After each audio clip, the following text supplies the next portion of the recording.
The film gets straight into it, setting the scene in a post-apocalyptic world.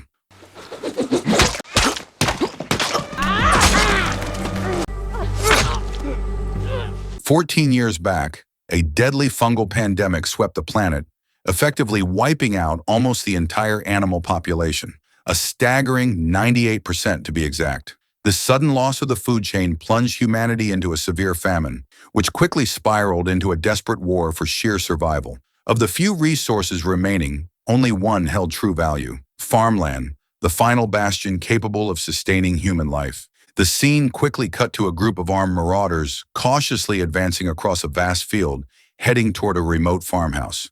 One of the men put on a friendly face, praising the residents' abundant harvests and the quality of their land, pretending they were simply stopping by.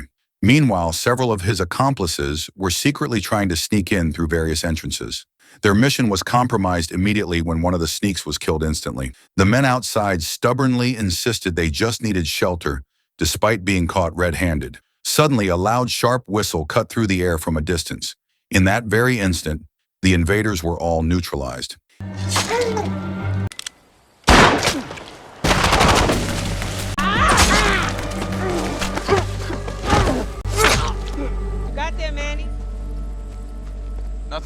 Haley Freeman, a tough-as-nails woman, emerged, moving swiftly and efficiently through the tall crops, shooting down enemies with deadly accuracy. She immediately radioed her daughter, Rain, instructing her to lay down fire. Rain, who was providing cover from a window, immediately returned fire, hitting the retreating intruders. Meanwhile, her son, Emmanuel, managed to capture a stranger who was trying to bolt. Once the immediate threat was neutralized, the family gathered to inspect the bodies of the attackers.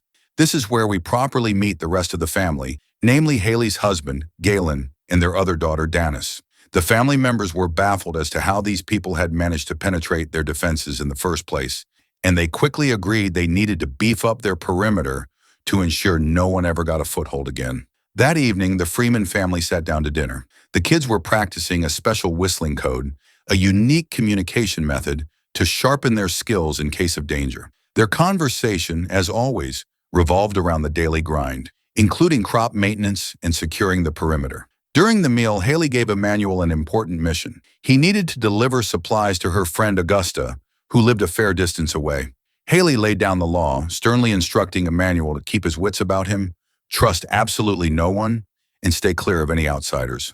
Over the next few days, we see the family's intense routine. The children were constantly practicing martial arts, cross-country running, and honing their marksmanship.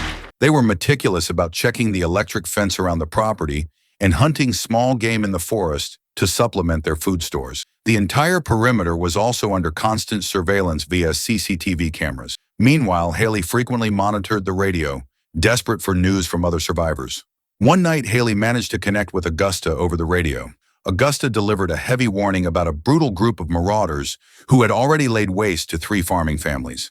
She urgently pleaded with Haley to come and train her people so they stood a chance of surviving. Haley firmly shut the idea down, knowing that leaving the farm was a massive risk that could potentially put her own family in the crosshairs. The next day, Emmanuel set out on his quad bike, heading toward an old, dilapidated building. There, he located a drop box with Augusta's name on it, quickly loaded it up with supplies, and headed back home.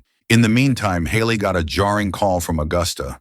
Augusta's voice was strained with panic as she revealed that the Fleming family, including their children, were all dead. Haley was visibly shaken to her core by the news, but Augusta delivered an even more horrifying fact. The family hadn't just been murdered. They had been systematically eaten by a large, highly organized group of cannibals. Elsewhere, Emmanuel was spotted swimming in a river on his route back home. As he climbed ashore, his eyes locked onto a stunning young woman swimming nearby. He was instantly smitten. From a safe distance, he spied on the girl through his rifle scope, watching as she walked toward a small, secluded settlement hidden deep in the forest. After returning home, Emmanuel couldn't get the mysterious girl out of his head. The very next day, he went straight back to the river, but she was nowhere to be found. He ended up sketching her face in his book, a desperate attempt to hold on to the memory. A few days later, Emmanuel, Danis, and Galen went to a nearby depot, hoping to score some useful supplies. The mood instantly turned sour when Danis spotted several human bodies hanging from the ceiling. Moments later, they encountered a group of men in military uniforms who claimed they were soldiers, stating they were staying with local families to assist the farmers. Galen, sharp as a tack, immediately asked if they had been staying with the Fleming family, and the soldier confirmed they had. Hearing that, Galen finally broke the news to his children that the Flemings were dead, and they killed the soldiers, knowing they were lying. Anything you find, we'll sort out later. Before they left, Emmanuel, ever the pragmatist, suggested checking the bodies, thinking they might find something valuable. Galen reluctantly agreed. Danis moved to open a bag belonging to one of the corpses when suddenly, an old woman who had been playing possum among the dead sprang up and shot Danis right in the stomach before making a clean getaway. Sometime later, Galen was seen rushing back to the farm, carrying the badly injured Danis. Haley immediately took charge, performing emergency procedures that successfully stabilized her daughter. On the other hand, Emmanuel was consumed by guilt, knowing his suggestion to check the bodies was what had led to Danis being shot. Luckily, Rain calmed him down, pointing out that it was because of his quick thinking and effort that Danis was still alive. Following the attack, Haley tried to contact Augusta to report the incident, but her friend was strangely radio silent. That night, Emmanuel heard a suspicious noise, a muffled, quiet weeping. His curiosity got the better of him, and he ran to investigate until he faintly saw a female figure hiding in the darkness. Emmanuel instinctively shouted for the person to hold their position.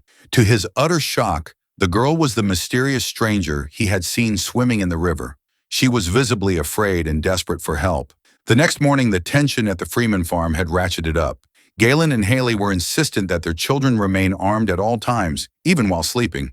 They delivered a serious warning about the intruders who were masquerading as soldiers, confirming their suspicion that these people were likely cannibals after more than just crops or land. Haley was taking absolutely zero risks.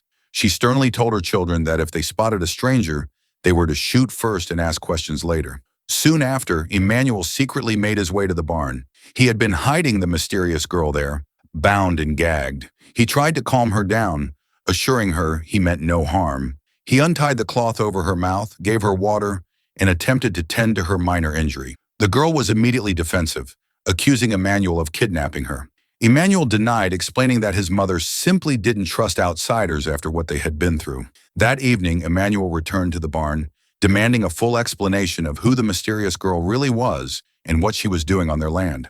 The girl tearfully begged to use the radio, but Emmanuel firmly refused, unwilling to take any chances. Finally, she gave in and cried, claiming she only wanted to know if her people were safe. Emmanuel began to soften. Slowly, the girl revealed her true objective. She needed the radio to locate the Freeman family farm. This threw Emmanuel for a loop.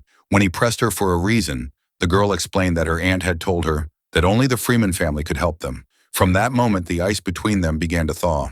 Emmanuel shared details about his swimming habit, and the girl shyly admitted that she had seen him watching her at the river. The admission made Emmanuel feel awkward but secretly pleased, and a definite closeness began to grow between them. The next morning, Haley was on high alert when she realized Emmanuel wasn't in the house. She went straight out looking for him and found him in the barn, mesmerized as the mysterious girl was dancing freely to his music player. The cozy atmosphere instantly went sideways the moment Haley appeared. She grabbed the girl forcefully, without hesitation, and then locked Emmanuel inside the barn. Emmanuel, panicked and beside himself, frantically tried to bust down the door to get out. Outside, Haley pointed her gun at the girl and demanded the truth. The girl revealed her name was Dawn.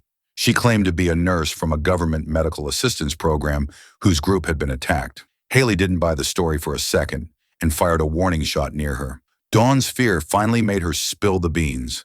She was sent by her Aunt Augusta. That name made Haley pull up short, utterly disbelieving what she was hearing. Meanwhile, Emmanuel managed to escape the barn and bolted straight for the control room. He desperately tried to raise Augusta on the radio, but all he got was static. Haley stormed in soon after, furious. Emmanuel insisted that Augusta might be in danger, but his mother maintained that Augusta was a tough Marine who could handle herself. Haley accused Emmanuel of being fooled, hook, line, and sinker by the girl, and called Dawn a liar. A fierce argument erupted until Emmanuel, frustrated and in a blazing fit of rage, ran off. In the next scene, Emmanuel took Dawn with him on a bike to search for Augusta. Haley, realizing they were gone, immediately took off in pursuit. Long story short, Emmanuel and Dawn arrived at the last known camp, but the place was completely deserted. Meanwhile, on the farm, Galen discovered that one of their surveillance cameras had been cut. He went to investigate the cause while Dawn led Emmanuel to an empty trailer nearby. It was there that Dawn nervously came clean. She had deliberately lured Emmanuel to the trailer. She explained the horrific truth. The cannibals had kidnapped her aunt, Augusta, and several others, forcing them to turn over their land. That's how the marauders were systematically taking control of farms, by holding the owners' families hostage. Just as Dawn's horrifying confession was spilling out, a mysterious figure crept up behind Emmanuel and Dawn. Elsewhere, we touch base with Haley as she frantically searches Augusta's quiet, dimly lit house for traces of her friend. Suddenly, something jumped her from the darkness, leaving her stunned. Back at the farm, Galen spotted the figure of a deer in the distance, which was impossible since those animals were considered extinct. Before he could process the anomaly, someone blindsided him and knocked him unconscious. The deer turned out to be a deer mask worn by one of the cannibals. While Galen lay helpless, the rest of the marauders were creeping into the house. Inside, Rain and another family member, Cookie, were on watch duty and quickly found that all the CCTV signals had gone dark. Rain instantly realized they were cornered. She immediately instructed Cookie to stay put and took her rifle to the window, readying herself. The cannibals began to close in, with Rain coolly observing their distance. At the same time, Galen, who was being brutally tortured, managed to turn the tables. Despite having nails painfully driven into his hands, he fiercely stabbed both of his attackers, killing them. Meanwhile, Haley regained consciousness in a dark basement. She was tied up, and in front of her was a badly injured Augusta. Back at the house, Rain was laying down non-stop fire at the intruders. She took out several of them, but the rest retaliated by violently smashing every window. Galen, on the other hand, screaming a warning to Rain, told her to bail and retreat to the basement before it was too late. In the cannibals' basement holding area, Haley tried to calm Augusta, then mentioned the girl who came to the farm claiming to be her niece. Augusta confirmed that the cannibals had forced her to send Dawn and admitted she was initially terrified that Haley would simply shoot the girl on sight. Haley then promised to save all of them, but Augusta warned her that she was also hiding other children from the cannibals. Just then, the cannibal leader appeared and started taunting Haley. He sneered that Haley was no different from the rest of humanity because she didn't genuinely care about anyone else's life. Haley hit back, declaring her disgust for people who ate humans. But the leader challenged her right back, asserting that Haley was exactly the same, pointing out that she killed people and even brought her children into the violence. For him, they were identical. Both were doing whatever it took to survive. As the argument reached its peak, one of the men brutally slashed Augusta's body, preparing her for food. Haley could do nothing but watch in sheer despair as Augusta was brutally murdered. The focus then shifts back to Emmanuel and Dawn, who were with 3 small children frantically devouring food as if they hadn't eaten in an age. Dawn thanked Emmanuel profusely for the sustenance and apologized for leading him into danger, explaining that without his help, these kids would have surely died. Emmanuel quickly reassured Dawn that he understood the gravity of the situation and announced his intention to go and save Augusta. After that, they could all escape together. The scene snapped back to Haley, who was approached by a bald cannibal intent on finishing her off. Haley, however, was quicker than lightning. She got the drop on him and brutally strangled him to death.